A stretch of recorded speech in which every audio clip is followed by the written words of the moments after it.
હાથીઓ ભેગી થતા જ કરી દીધું મિત્રો હાથીઓ હળગાવવાનું કામ ચાલુ. તો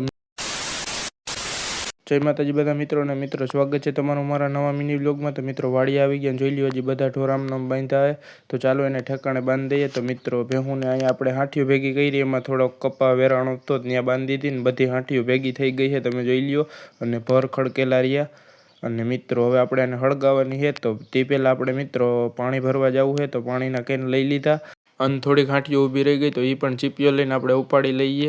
પછી મિત્રો આપણે સળગાવવાનું કામ કરશી. તો મિત્રો હાથીઓ ઉપડી ગઈ અને હવે મિત્રો હળગાવવાનું કામ કરી દીધું ચાલુ. જો પેલો ઢગલો હળગાવ્યો ને અહીંયા બીજો હાથીઓ હળગાવા લીધી. એ ભેગે જ મિત્રો 2-3 ઢગલામાં દીહવાડી મેળ દીધી એટલે હળગી ગયા ને વાંક ઢગલો જીરીક હળગે છે, તો ત્યાં આપણે થોડુંક હકરવા જવું લઈ લીધું લાકડું.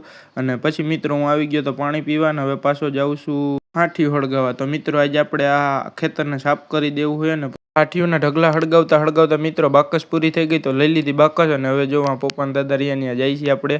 અને મિત્રો ભેહું પણ તડકે છે તો એને પણ છાંયે લેવી જોઈએ. તો ચાલો પેલા સાઠીઓ હળગાવીએ. અહીંયા મિત્રો થોડીક હાથીઓ રહી ગઈ તો એને હકોર દીધી હતી, હરગે છે. અને હવે મિત્રો બાકી બધી હાથીઓ હળગાવી દીધી અને જોઈ લ્યો તમને ખેતર ચોખ્ખું થઈ ગયું.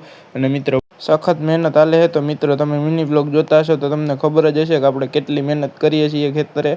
અને મિત્રો મિની બ્લોગ પણ ડેઈલી અપલોડ કરું તો સપોર્ટ કરજો. અને મિત્રો આ વિડીયોને લાઈક કરી દેજો ગમે તો તમને.